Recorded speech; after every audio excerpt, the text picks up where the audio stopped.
ओम नमः शिवाय। दोस्तों, स्वागत है आपका आनंदमय जीवन यूट्यूब चैनल में, जहां हर कहानी अपने साथ लाती है गहरा संदेश, जीवन की सच्चाई और कभी कभी मुस्कान के पीछे छिपी हुई चतुराई। दोस्तों, आज की कहानी है एक ऐसे जाट की जो भले ही दिखाई साधारण देता है, लेकिन उसकी बुद्धि के सामने बड़े बड़े चालाक भी घुटने टेक देते हैं। किसी ने ठीक ही कहा है कि जाट की काट न जाने कोई।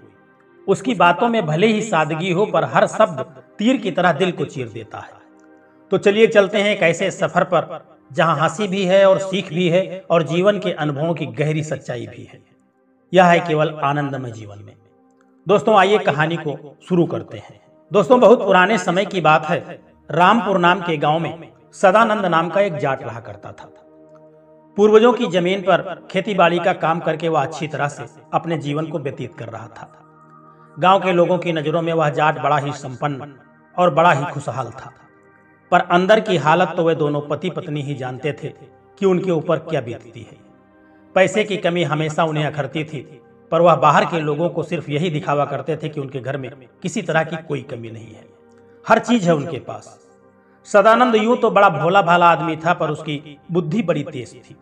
गांव में यदि कोई छोटा मोटा विवाद हो जाता, झगड़ा हो जाता, और जब भी पंचायत बुलाई जाती तो पंचायत में जब सदानंद पहुंचता तो वह ऐसे तर्क देता कि सामने वाला व्यक्ति उसके तर्क सुन करके चुप हो जाता था। उसकी बुद्धि की चर्चा आसपास के गांव में भी होने लगी थी, और धीरे धीरे यह बात चलते चलते उस राज्य के राजा के कानों तक पहुंच गई। सदानंद अपने गांव का कोई भी मुकदमा राज दरबार तक नहीं पहुंचने देता था। वह अपने गांव में ही उसका निपटारा करवा देता था। राजा ने जब यह सब सुना तो उसने विचार किया कि क्यों ना इस सदानंद नाम के जाट की परीक्षा ली जाए। हम भी तो देखें कि वह कितना बड़ा चालाक है, कितना बुद्धिमान है। और यही विचार करके राजा ने अपने सैनिकों को सदानंद जाट को बुलाने के लिए उसके घर भेज दिया। सैनिक जब सदानंद को बुलाने के लिए उसके घर पहुंचे तो सदानंद बड़ी दुविधा में पड़ गया। सोचने लगा कि मुझसे क्या अपराध हो गया है जो महाराज ने मुझे राज दरबार में बुलाया है। पूरे रास्ते सदानंद यही सोचता हुआ चला जा रहा था कि कौन सी मुझसे गलती हो गई है। जब वह राज दरबार में पहुंचा तो उसने राजा से कहा कि महाराज, इस गरीब से कोई गलती हुई है क्या, या फिर कोई गुस्ताखी हो गई है? तो राजा ने कहा कि नहीं सदानंद, तुमसे कोई गलती नहीं हुई है। असल में बात यह है कि हमने तुम्हारी चतुराई के बड़े कारनामे सुने हैं। हमने सुना है कि तुम अपनी बुद्धिमानी से लोगों के विवादों को चुटकियों में निपटा देते हो, और ऐसे ऐसे तर्क करते हो कि सामने वाला उनका कोई तोड़ नहीं निकाल सकता है। तो हम भी चाहते हैं कि तुम हमारे लिए कोई ऐसा कार्य करो जो आज तक किसी ने नहीं किया हो। सदानंद ने जब यह सुना तो वह सोच में पड़ गया। फिर कुछ देर सोचने के बाद कहने लगा कि महाराज, ऐसे काम अचानक से हो जाते हैं, पर एक दिन में नहीं होते। महाराज समझे ही नहीं कि सदानंद क्या कहना चाहता है। तो सदानंद ने कहा कि महाराज को समझाते हुए कहने लगा कि महाराज, आप ज्यादा इस विषय में विचार मत करिए, सोचे नहीं। आपने ऐसा कह दिया कि मैं आपके लिए कोई ऐसा काम करूं जो आज तक किसी ने न किया हो, तो मैं एक दिन आपके लिए ऐसा काम जरूर करूंगा। अभी मुझे चलने की इजाजत दे दें। वह राजा से इजाजत लेकर के सदानंद अपने घर वापस चला आया। किसी तरह से एक हफ्ता सदानंद अपने घर में ही बैठता रहा और सोचता रहा कि उसे ऐसा कौन सा काम करना चाहिए। फिर एक दिन शाम के समय सदानंद ने अचानक अपनी पत्नी से कहा कि अरे भाग्यवान, सुनती हो, कल सुबह उठ करके मेरे लिए 4-5 पराठे बना देना, और थोड़ा सा नमक अचार भी उसमें रख देना, मुझे कहीं जाना है। जाटनी सुबह उठती है और उसके लिए 4-5 पराठे बना करके और उनके बीच में नमक और चटनी बना करके पोटली में रख करके बांध देती है। जाट अपनी पोटली लेकर सुबह सुबह अपने घर से निकल पड़ता है। वह जंगल की तरफ जा रहा था। बीच जंगल में पहुंच करके उसने देखा कि एक छोटी सी गुफा बनी हुई है। तो वह जाट उस गुफा में चला गया। गुफा बिल्कुल साफ सुथरी थी। लगता था कि जैसे कोई साधु महात्मा उसमें बैठ करके तपस्या करता हो, और उसने अब वह स्थान छोड़ दिया हो। पूरे दिन सदानंद उसी गुफा में लेटता रहा और सोचता रहा। जब शाम हुई उसने अपने घर की तरफ चलने का विचार किया और अपने घर चल दिया। रात के अंधेरे में सदानंद अपने घर में घुसा। उसकी पत्नी ने पूछा कि आज सारा दिन कहाँ रहे हो? सदानंद कहने लगा कि देखो भाग्यवान, तुम इस चक्कर में ज्यादा मत पड़ो कि मैं कहाँ जाता हूँ और कब जाता हूँ। तुम मुझे बस रोजाना कुछ पूरी और पराठे बना करके दे दिया करो। और अगले दिन जाटनी ने फिर पराठे वराठे बांध करके सदानंद को दे दिया। सदानंद पराठे लेकर के उसी गुफा में पहुंच गया। पूरा दिन उस गुफा में लेटा रहा और रात को अपने घर आता। यह क्रम लगभग हफ्तों चलता रहा। सदानंद के पड़ोस में एक तेली का परिवार रहता था। तेली की कुछ समय पहले मृत्यु हो चुकी थी। उसकी पत्नी को गांव के सभी लोग तेलानी काकी के नाम से बुलाया करते थे।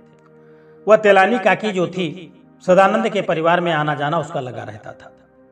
काकी की एक आदत यह भी थी कि अगर उसे कोई बात का पता चल जाए तो जब तक वह उसे पूरे गांव में न फैला देती थी तब तक उसके पेट में दर्द होता रहता था। जब उसने देखा कि सदानंद दिखाई नहीं देता तो वह हाल चाल पूछने के लिए सदानंद के घर पहुंच गई।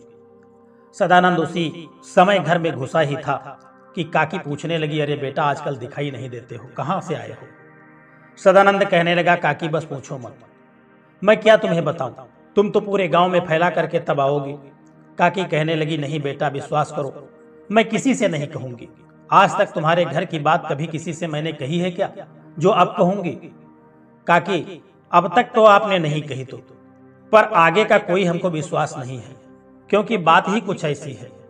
अब जो काकी थी उसकी जिज्ञासा और बढ़ गई। कहने लगी कि बताओ बेटा, क्या बात है, तू कहां था इतने दिन? सदानंद कहने लगा, काकी, मैं स्वर्ग की यात्रा करके आया हूं, मेरा स्वर्ग के देवताओं के साथ उठना बैठना है। काकी को विश्वास नहीं हुआ। वह बोली, बेटा, हमसे इस उम्र में झूठ मत बोलो। सदानंद ने कहा कि तेरी कसम काकी, मैं स्वर्ग की यात्रा करके ही लौटा हूं, वैसे मुझे क्या फर्क पड़ता है, विश्वास करो या न करो। काकी की तो आंखें चौड़ी हो गई। वह बोली, बेटा, हमें भी स्वर्ग की यात्रा करवा दो। तुम स्वर्ग गए थे तो तुम्हारे काका वहां तुम्हें जरूर मिले होंगे, पर मेरे बारे में वह कुछ पूछते हैं क्या?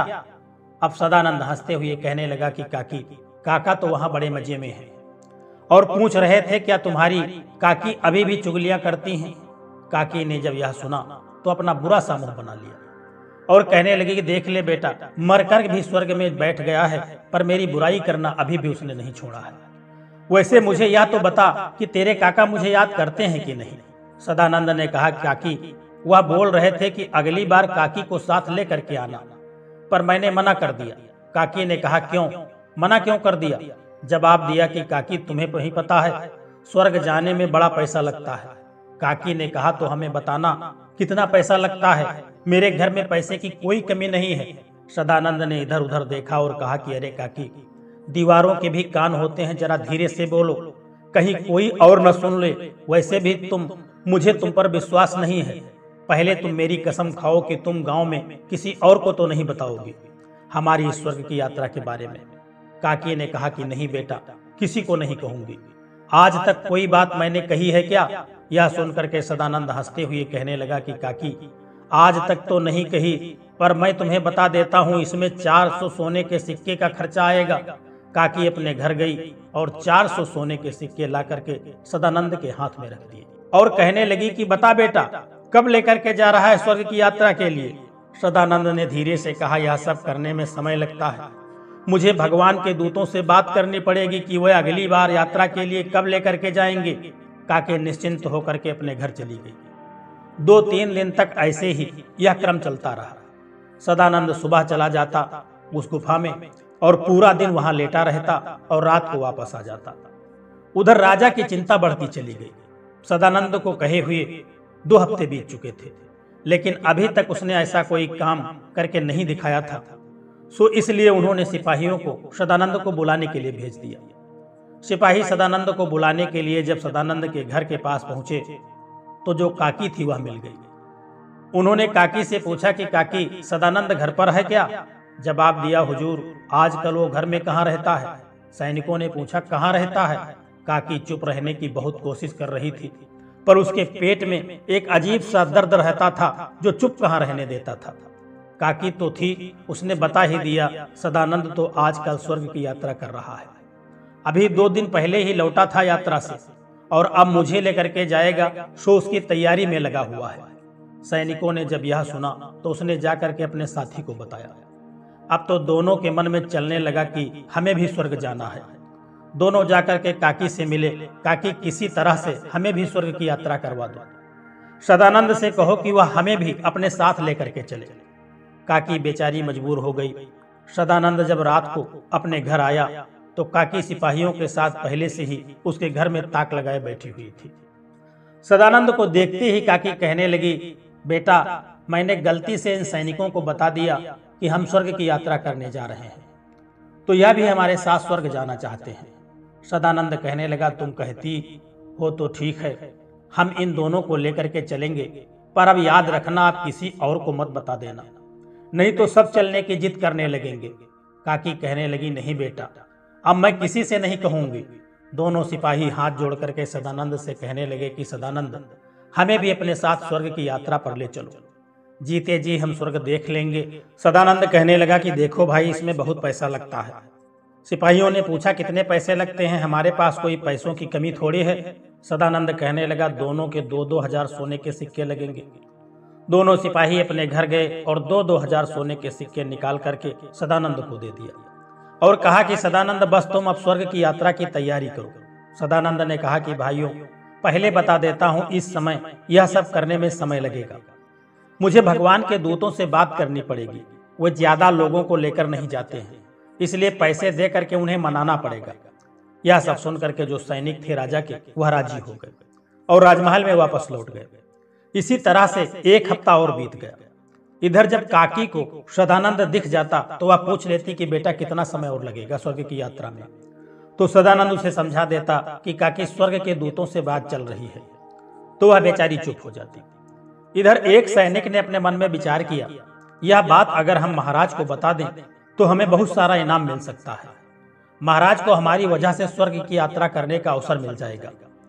उसने अपने साथी से इस बारे में बात की तो वह भी राजी हो गया।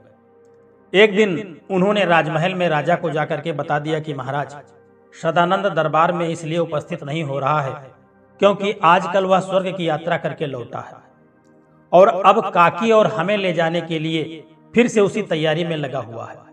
राजा ने जब यह सुना तो एक बार तो उसके मन में आया कि जीते जी भला कोई कैसे स्वर्ग जा सकता है, पर सैनिकों ने उसे विश्वास दिला दिया। अब तो राजा के मन में भी यही इच्छा प्रबल होने लगी कि जीते जी एक बार हमें भी स्वर्ग घूमना है। हम तो इस देश के राजा हैं, भला सदानंद हमारे लिए कैसे मना कर सकता है। उसने सिपाहियों से कहा कि हमें आज रात को सदानंद से मिलना है। सिपाही राजा को लेकर के सदानंद के घर पहुंचे तो सदानंद की पत्नी कहने लगी कि महाराज, मेरे पति तो इस समय घर पर नहीं है, वह देर रात को ही घर आएंगे। वे किसी यात्रा की तैयारी कर रहे हैं, ज्यादा तो मुझे कुछ पता नहीं है। राजा ने कहा, कोई बात नहीं है, हम यहीं बैठ करके उनकी प्रतीक्षा करते हैं। थोड़ी देर के बाद सदानंद अपने घर पहुंच गया तो राजा को वहां देख करके उसे बड़ा आश्चर्य हुआ, लेकिन उसने विशेष आश्चर्य नहीं किया। आखिरकार वह जानता था कि उन सिपाहियों ने राजा को जरूर बता दिया होगा और यही तो मैं चाहता था। राजा को प्रणाम करके राजमहल ने राज दरबार में उपस्थित न होने की क्षमा मांगी और उनके वहां आने का उपाय पूछा कि महाराज, आप यहाँ कैसे आ गए हैं। उसकी बात सुन करके राजा कहने लगा कि सदानंद, हमने सुना है कि तुम स्वर्ग की यात्रा से लौटे हो और काकी और मेरे 2 सिपाहियों को लेकर के फिर से जा रहे हो, तो हम चाहते हैं कि हम भी स्वर्ग की यात्रा कराएं।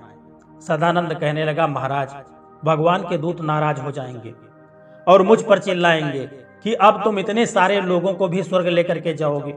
पर महाराज, सवाल आपका है तो मैं मना कैसे कर सकता हूँ। मुझे भगवान के दूतों को बनाना पड़ेगा, पर इसमें खर्चा बढ़ जाएगा। राजा कहने लगा, कितना खर्चा आएगा बताओ, हमारे पास कौन सी धन की कमी है। जवाब दिया कि महाराज, कम से कम 20 से 25 हजार सोने के सिक्के लगेंगे। राजा ने तुरंत अपने सिपाहियों को आदेश दिया और उन्हें भेज करके 25 हजार सोने के सिक्के मंगवा करके सदानंद को दे दिया और कहा कि तुम जल्दी से जल्दी स्वर्ग की यात्रा की तैयारी करो, हमें जल्दी से स्वर्ग में जाना है। बात पक्की करके राजा अपने दरबार में लौट गए। इधर सदानंद अगले दिन फिर गुफा में जाकर के पहुंच गया और पूरे दिन गुफा में बैठा सोचता रहा कि अब आगे उसे क्या करना चाहिए। उसने अपने मन में विचार किया, आगे की योजना बना ली कि रात को अपने घर लौट आया। इसी तरह से कुछ समय बीत गया। उधर महाराज समय समय पर अपने सैनिकों को भेज करके पता लगाते रहते थे कि आखिर स्वर्ग की यात्रा के लिए कब निकलना है। सदानंद कोई न कोई बहाना बना करके उन्हें टालता रहता था। अब सदानंद के पास पैसे भी खूब आ गए थे। राजा और सिपाहियों ने उसे यात्रा के लिए जो काफी पैसे दे दिए थे। सो एक दिन सदानंद रात को बाजार जाकर के पहुंच गया। वहां से उसने एक हट्टा कट्टा तगड़ा भैंसा खरीदा और एक मोटी सी रस्सी भी खरीदी। दोनों को लेकर के सदानंद अपने घर पहुंच गया। घर के पिछवाड़े में उसने भैंसे को एक पेड़ से बांध दिया और मोटी सी रस्सी अपने घर में छुपा दी। अगले दिन उसने सिपाहियों से कहा कि रात को महाराज को लेकर के आ जाना, यात्रा के लिए निकलना है। मैंने दूतों को मना लिया है। वे पहले तो मुझ पर बहुत नाराज हुए, पर मैंने जब उनसे प्रार्थना की, विनती की, काफी मान मनोवल की, तो वे मेरी बात उससे सहमत हो गए और उन्होंने कहा है कि रात को ही निकलना है। काकी को भी खबर भिजवा दो। जैसे ही रात हुई, काकी दोनों सिपाहियों और महाराज सदानंद के घर इकट्ठा हो गए। सदानंद उन्हें घर से थोड़ी दूर जंगल की तरफ लेकर के चला गया और अच्छे से समझाते हुए कहने लगा कि देखो, सबको मैं एक बात समझाना चाहता हूँ। स्वर्ग का रास्ता बड़ा ही डरावना है, तुम सब लोग डर जाओगे, इसलिए मैं तुम सबकी आंखों पर पट्टी बांध दूंगा। स्वर्ग का रास्ता बड़ी ही कठिनाई से भरा है और टेढ़ा मेढ़ा है, इसलिए रस्सी को जरा कस करके पकड़ना। सभी सहमत हो गए। सब ने अपनी आंखों पर पट्टी बांध ली। सदानंद भैंसे को खोल करके जंगल में ले आया। भैंसे के गले में मोटी सी रस्सी बांध करके सब लोगों को पकड़ाते हुए कहने लगा, इस रस्सी को कस करके पकड़ना। मैं जरा देख करके आता हूं कि भगवान के दूतों का रथ अभी आया है कि नहीं। थोड़ी देर के बाद धीरे धीरे नगाड़ी की आवाज आनी शुरू हो गई। सब लोगों ने सोचा कि भगवान का रथ आ रहा है, इसलिए नगाड़े की आवाज आ रही है। वह नगाड़ा सदानंद बजा रहा था, जो उसने पहले से ही जंगल में छुपा करके रख दिया था। थोड़ी देर के बाद सदानंद उन सबके पास आकर के कहने लगा, देखो, भगवान के दूत आ गए हैं। क्या तुम सब लोग स्वर्ग की यात्रा के लिए तैयार हो? सभी ने एक स्वर में कहा, हाँ, हम सब तैयार हैं। तो सबसे पहले रस्सी राजा ने पकड़ी, उसके बाद दोनों सिपाहियों ने और सबके बाद में काकी ने। सभी बड़े प्रसन्न थे कि उन्हें जीते जी स्वर्ग की यात्रा करने का यह सुनहरा अवसर मिल रहा है। इतने में ही सदानंद कहने लगा, मैंने इस रस्सी को भगवान के दूतों को रथ से बांध दिया है, अब यह चलने के लिए तैयार है। सभी लोग रस्सी को मजबूती के साथ पकड़ लेना और ध्यान रहे रस्सी हाथ से छूट न जाए। अगर रस्सी हाथ से छूट गई तो वो वहीं पर रह जाएगा, स्वर्ग नहीं पहुंच पाएगा। अब सब लोगों ने कस करके जो वह रस्सी थी उसे पकड़ लिया। सदानंद ने मौका देखते ही भैंसे को एक जोरदार डंडा मार दिया और डंडा लगाते ही भैंसा दौड़ने लगा। भैंसा जंगल की तरफ दौड़ा। सभी लोग पीछे पीछे दौड़ने लगे। अब उनके दिमाग में तो स्वर्ग की यात्रा चल रही थी, सो उन्हें ऐसा लग रहा था कि जैसे हम उड़ रहे हैं। कभी पेड़ों से टकराते तो कभी पहाड़ों से टकराते। चोटें भी आई, पर सब बड़े प्रसन्न थे, क्योंकि उन्हें पता था कि आसमान का रास्ता कोई इतना सरल थोड़ी होगा। जहां पर भी भैंसा रुकता, सदानंद उसको फिर से डंडा मार देता। और अब भैंसे के साथ ही दौड़ते दौड़ते उसने राजा से पूछा कि महाराज, क्या स्वर्ग की यात्रा में आपको आनंद आ रहा है? तो राजा कहने लगा, आनंद नहीं, परम आनंद आ रहा है। फिर उसने काकी से पूछा कि काकी, कैसा लग रहा है स्वर्ग की यात्रा करने में? काकी कहने लगी, अरे बेटा, बड़ा ही आनंद आ रहा है, मुझे तो बहुत अच्छा लग रहा है। काकी तो काका से मिलने के आनंद में खोई हुई थी, इसलिए उसे चोटों का भी एहसास नहीं हो रहा था। सदानंद ने फिर से भैंसे को लठ मारा। अब भैंसा पहाड़ों की तरफ दौड़ने लगा। सबसे पहले तेनाली काकी जो थी, उनका हाथ छूटा और वह खेतों में जाकर के गिर पड़ी। थोड़ा आगे जाने पर जो दोनों सिपाही थे, उनका हाथ छूट गया। वे दोनों भी एक रास्ते में जाकर के गिर पड़े। सबसे बाद में राजा का हाथ छूटा, तो राजा एक कुएं के पास जाकर के गिर गया। अब सुबह का समय हो गया। पूरी रात यात्रा में बीत गई। जैसे ही काकी को होश आया तो देखा सब कुछ थम गया है। काकी ने बैठ करके पूछा कि बेटा, क्या हम स्वर्ग में पहुंच गए हैं? क्या सब कुछ थम गया है? अब वह बार बार यही पूछ रही थी। इधर सुबह सुबह लोग अपने खेतों पर काम करने के लिए आए हुए थे। उन्होंने काकी को खेत में कीचड़ में पड़े हुए देखा तो हंसते हुए कहने लगे, अरे काकी, तुम खेतों में पड़ी हो, कहीं स्वर्ग में तो नहीं हो? काकी ने जैसे ही आंखों से पट्टी हटा करके देखी तो वह तो खेत के बीचों बीच कीचड़ में पड़ी थी। अब माथे पर हाथ मार करके कहने लगी कि ओह, मेरे हाथ से रस्सी छूट गई और मैं नीचे धरती पर आकर के गिर पड़ी। अब सब लोग तो स्वर्ग पहुंच गए होंगे और मैं यहीं धरती पर पड़ी रह गई। यही सोच करके रोते रोते जो काकी थी वह अपने घर पहुंच गई। और उधर जो सिपाही रास्ते के किनारे पड़े हुए थे, वे बार बार बस यही बात दोहरा रहे थे कि हमें लगता है कि हम स्वर्ग पहुंच गए हैं। राहगीरों ने उन्हें उठाया और उनके कपड़े झाड़े और कहने लगे कि भाइयों, अभी तो तुम पृथ्वी लोक में ही हो। जब उन्होंने यह सुना तो आंखों की पट्टी हटाई तो देखते हैं कि वे तो एक रास्ते के किनारे पड़े हुए हैं। अब उन्होंने भी यह सोचा कि उनके हाथ से भी शायद रस्सी छूट गई। अब महाराज सदानंद और काकी स्वर्ग में पहुंच गए होंगे और हम यहाँ धरती पर ही पड़े रह गए, और यह हमारा दुर्भाग्य है। अब दोनों सिपाही अपने भाग्य को कोसते हुए अपने घर की तरफ चले गए। उधर राजा जो कुएं के पास पड़ा था, जाकर के गिरा था। सुबह के समय औरतें जब वहां पानी भरने के लिए पहुंची और देश के राजा को पहचान लिया और देख करके सोचने लगे कि इस हालत में पड़े हैं राजा साहब, तो सारी औरतें आपस में बातें करने लगी कि यह तो महाराज जैसे लग रहे हैं। उन्होंने आवाज लगा करके महाराज से पूछा कि महाराज आपको क्या हुआ, आप यहाँ इस हालत में कैसे पड़े हुए हैं। राजा ने जब औरतों की आवाज सुनी तो उसने सोचा, ओह मैं स्वर्ग में पहुंच गया हूँ और स्वर्ग की अप्सराएं मुझसे बातें कर रही हैं। राजा ने जैसे ही अपनी आंखों से पट्टी हटाई तो गांव की औरतें और कुएं को देख करके उसने पूछा कि मैं कहाँ हूँ। तो औरतें कहने लगी कि महाराज आप पृथ्वी लोक पर हैं और कुएं के पास हैं, स्वर्ग लोक में नहीं है, जरा होश में आइए, आपको क्या हुआ है।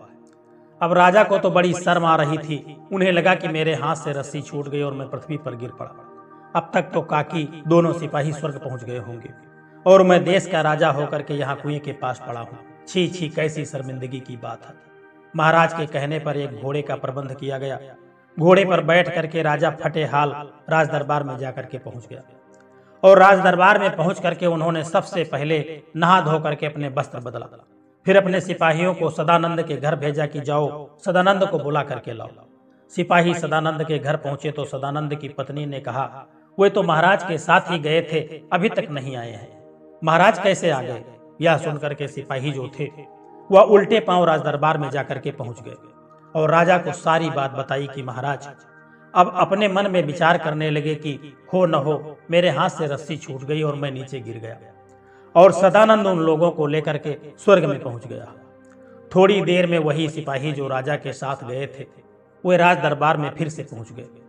दोनों को लगी चोटों के कारण दोनों लंगड़ा लंगड़ा करके चल रहे थे। महाराज ने जैसे ही उन दोनों सिपाहियों को देखा तो झट से बोले, अरे तुम लोगों के हाथ से भी रस्सी छूट गई थी क्या, जो तुम भी इधर आ गए? तुम लोग स्वर्ग नहीं पहुंचे? दोनों ने कहा, हाँ महाराज, हमारे हाथ से भी रस्सी छूट गई थी। अब तो महाराज को अपने ऊपर और भी ज्यादा शर्म आने लगी कि देखो एक बूढ़ी काकी अकेले स्वर्ग में चली गई। वह बूढ़ी होते हुए भी रस्सी को मजबूती के साथ पकड़ी रही और हम लोग हट्ठे कट्टे होते हुए भी सारे लोग नीचे गिर गए। थोड़ी देर के बाद सदानंद दरबार में उपस्थित हुआ और राजा से कहने लगा कि महाराज कैसी रही स्वर्ग की यात्रा। यह सुनते ही राजा ने नीचे मुंह कर लिया। सदानंद ने हंसते हुए कहा कि महाराज असल में तुम लोगों ने कोई स्वर्ग की यात्रा नहीं की थी। और इतना कहकर के सदानंद ने सारी सच्चाई राजा के दरबार में पेश कर दी। यह सुनकर के राजा आग बबूला हो गया और बड़े ही कड़क आवाज में कहने लगा, सदानंद तुमने हमारे साथ अच्छा नहीं किया, यह मजाक तुम्हें बहुत महंगा पड़ेगा। अब सदानंद ने हाथ जोड़ते हुए कहा कि महाराज गुस्ताफी माफ कीजिएगा, पर आपने ही तो कहा था कि ऐसा कोई काम करके दिखाओ जो आज तक किसी ने नहीं किया हो। तो बताइए महाराज, इस तरह की स्वर्ग की यात्रा क्या आपको किसी ने पहले करवाई थी? अब तो राजा की हंसी छूट गई और वह अपने मन में सोचने लगा। सदानंद ने कहा, ठीक ही रहा है, बेइज्जती तो हुई है पर कोई बात नहीं है, स्वर्ग की यात्रा का आनंद भी तो आया है, इसमें गलती हमारी भी है। क्या कभी जीते जी कोई स्वर्ग की यात्रा कर सकता है या कोई अभी तक गया है? यह बात तो हमें समझनी ही चाहिए थी, पर अकल पर तो हमारे पत्थर पड़े थे, इसमें इन सब का क्या दोष है। महाराज सदानंद से बहुत प्रभावित हुए और उन्होंने बहुत सारा पुरस्कार देकर के सदानंद को अपने राज दरबार से विदा कर दिया। उधर जब काकी को भी सारी सच्चाई का पता चला तो वह भी शर्म से पानी पानी हो गई, पर वह यह सोच करके हंस पड़ी कि इस यात्रा में मैं अकेली थोड़ी थी, राजा था जो इस देश का राजा है और उसके 2 सिपाही भी थे। इस तरह से उन सब ने स्वर्ग की यात्रा की। दोस्तों, हर कहानी सिर्फ मनोरंजन नहीं होती, कभी कभी वो आईना होती है हमारे सोचने के ढंग का, जीवन को देखने के नजरिए का। आज की यह कथा जाट की काट न जाने कोई सिर्फ एक मजेदार किस्सा नहीं, बल्कि इस बात की झलक है कि सादगी में भी चतुराई छिपी होती है और जब आत्मविश्वास साथ हो तो कोई भी परिस्थिति बड़ी नहीं लगती। अगर इस कहानी ने आपके चेहरे पर मुस्कान लाई हो या आपके मन में किसी गहरी बात को छू लिया हो तो आनंदमय जीवन को, इस चैनल को सब्सक्राइब करें और लाइक करें और यह वीडियो अपने दोस्तों के साथ भी शेयर करें, क्योंकि हम मिलते रहेंगे ऐसे ही अनुभवों में, ऐसी ही कहानियों में जो आपके जीवन को बना दे आनंदमय। जय श्री कृष्णा, राधे राधे।